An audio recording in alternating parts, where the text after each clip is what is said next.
What's up, everybody? It's your girl Goddess Vision back with another YouTube video. So, a few of you kind of been asking if I could tell a story. So, the type of story I'm gonna tell you guys is my suicidal story. Suicidal attempt, should I say. Alright, so I'm not making this video for anybody to be feeling bad. I'm doing it for inspiration for anybody who is going through the same thing I had went through, and if they don't know how to cope with it or something, well, this is gonna be the video to tell you. So let's get to the video.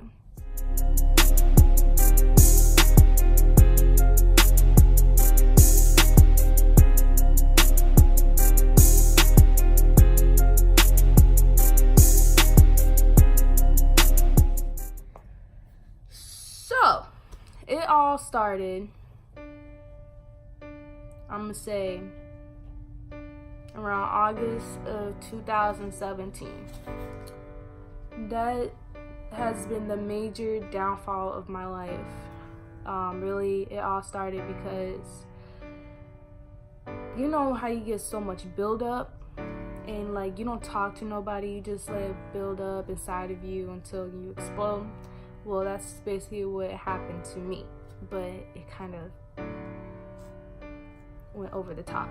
So I'm not gonna go into too much detail, but I'm gonna tell you what caused me to do what I did was really because school, because I had to drop out of school for family situations to help out my family, and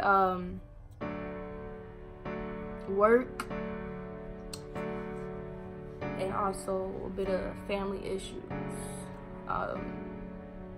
Yeah, I know everybody goes through that, but for me it was a lot. So anybody that knows me really well, then you know what I'm talking about. And also relationship issues as well. So really, I remember it was just a really bad day for me, and well, it's been a bad week for me, like really bad. So I really been distant and like thinking the person that I was in a relationship with was gonna be by my side to help me through it, and that wasn't the case. So there was a breakup and stuff happened that night, so it led me to cutting myself. And I'm not gonna front and lie, but I used to always cut myself when, when I'm feeling down, because it always made me feel better. Once you start, it's hard to stop. So yeah, that's what happened, and usually the following day I would feel better, but it wasn't one of these cases.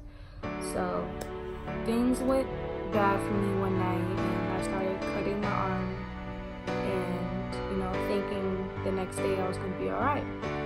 So I went to bed crying, and the following morning I felt like I was dead already. Like I didn't feel like there was no life in me, like no energy to get up, no energy to eat, like nothing. I felt like I wasn't even here anymore. So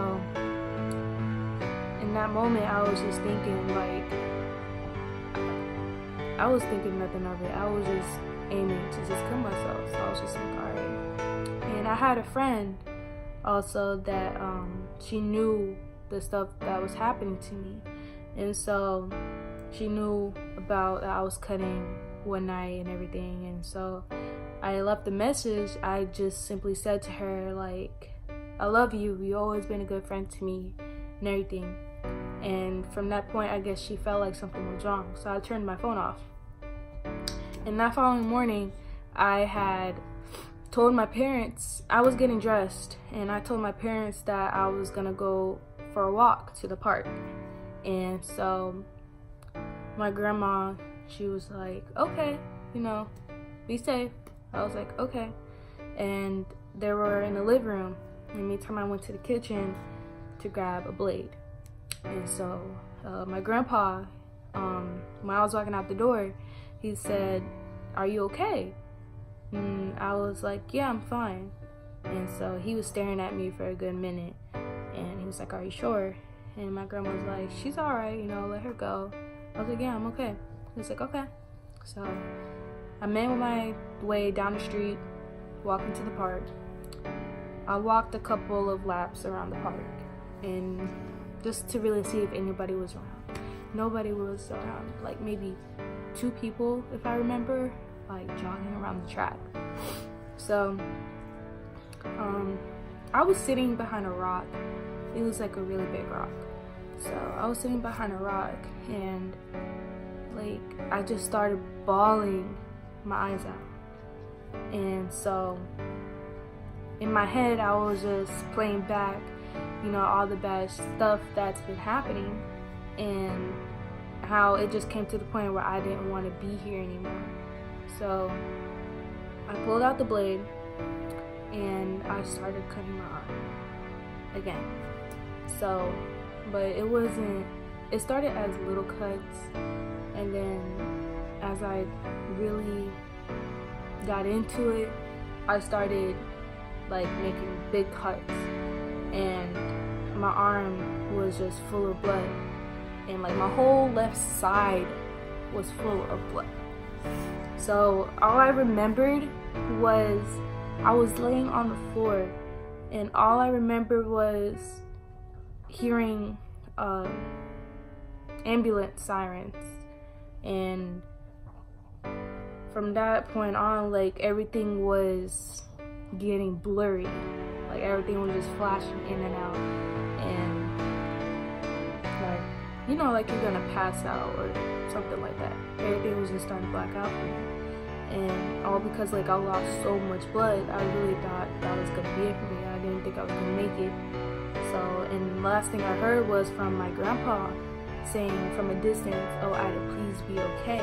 And he was crying. Like, that's all I remember. And then I woke up in the hospital a couple days later. And so they all asked me, do I remember what happened? And so I was sitting in the hospital trying to remember. And so the nurses were giving me, a relapse of what happened.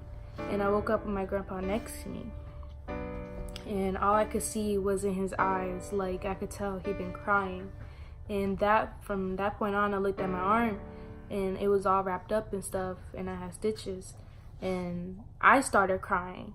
So, because it hit me at the point, like how bad my family was hurting. They probably thought I wasn't gonna make it, or they probably thought I was already gone. So, just seeing that scare on his face, that did it for me. I was like, okay, like that was an eye-opener for me, and it just got me to think, okay, I can't do this to my family anymore. Like before, the other times I would cut my arm, but it would be like small cuts. But now that I'm thinking, I'm like, wow, if I really would have died, I would have left my family to hurt and heartbreaks and everything. And so they probably would have never forgave themselves, and they probably would have blamed everything on them, and that's not what I wanted them to think. So after that, I went to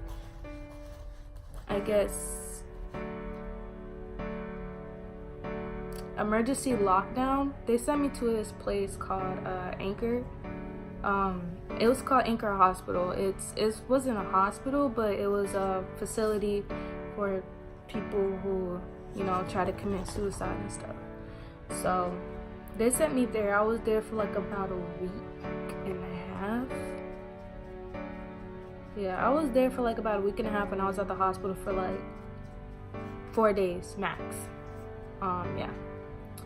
So after me being there, I was really scared because that place was like full of like legit crazy people, and I was like, oh my god, I don't belong here.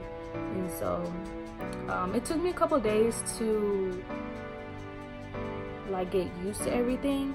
I wasn't close to nobody, I wasn't talking to nobody, but what I had learned was like, you know, if you don't talk to people or get involved, you gotta stay in there longer, because, you know, they're gonna think that you're depressed and they don't want you to do what you did that caused you to be in there.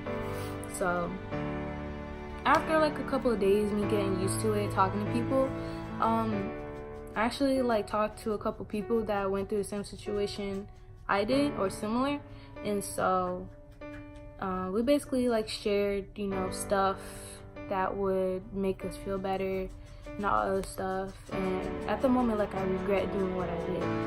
So yeah, long story short, after being there, leaving there that day, the day, you know, after when I served that whole week and a half, I felt like a brand new person leaving, because like they took everything from me. They took your cell phone, they take like, kind of feel like you're in jail cell basically, but nothing like that. So and I felt like that was a big impact on me, because after knowing that, like, not having my phone on me, like, I felt a lot better interacting with other people and stuff. So yeah, after when I got home, I basically apologized to my family. Depression is like, it's a big thing a lot of people got, but it depends, you know, how severe it was, or it is. But there's, yeah, after doing what I did, I can never do it again. I can't, because if you ever think about you want to kill yourself, it's not as bad as you really want to. I've done it. I tried to do it more than once, and apparently I'm still here. God wants me to be here for a reason. So if you're still alive, obviously he wants you to be here for a reason. There's a reason why you need to be alive. So I learned that purpose for it. Yes, bad things happen, and there's like a lot of times people can't cope with it, but all in all, you just gotta find different things to cope with, you know, if you're upset, you're sad, you're hurt, anything like that. But risking it to end your life is not worth it. Like, it's really not worth it at all. Because you'll leave, like, I know as bad as you're hurting, you'll leave a lot of people hurting too. Like, especially your family and your friends. Just think, like, you might not think that you mean a lot to anybody, but in reality, you mean everything to your family.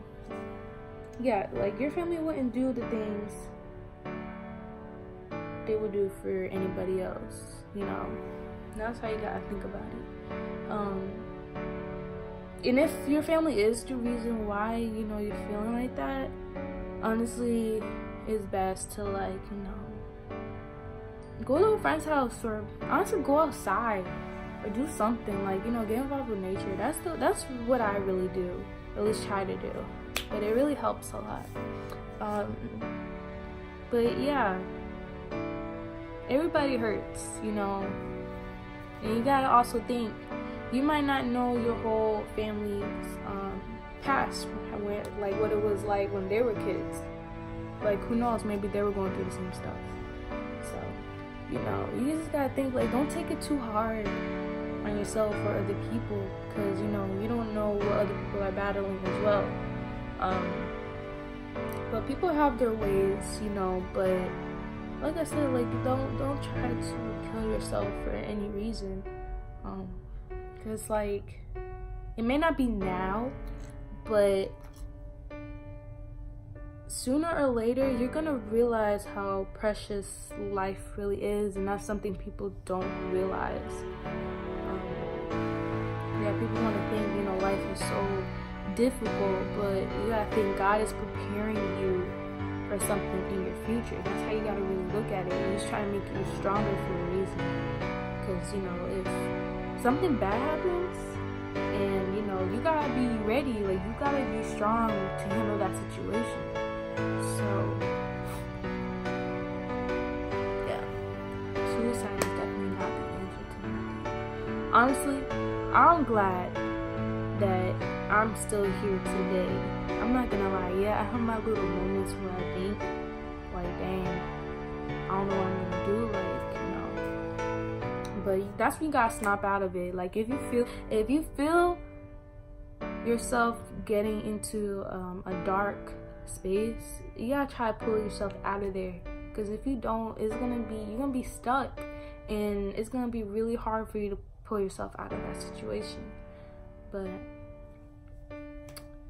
that's just what you gotta do. And honestly, that suicide attempt thing is the reason, you know, I'm strong today. This is the reason, like, it made me who I am. So, because after that, it opened my eyes to a lot of stuff. It taught me to handle situations differently. It taught me how to control my emotions. So, in a way, I'm kind of glad it happened, because I probably wouldn't be in this, you know, type of environment that I'm in. But yeah, that's pretty much how it went. So hope you guys kind of enjoyed the video a little bit.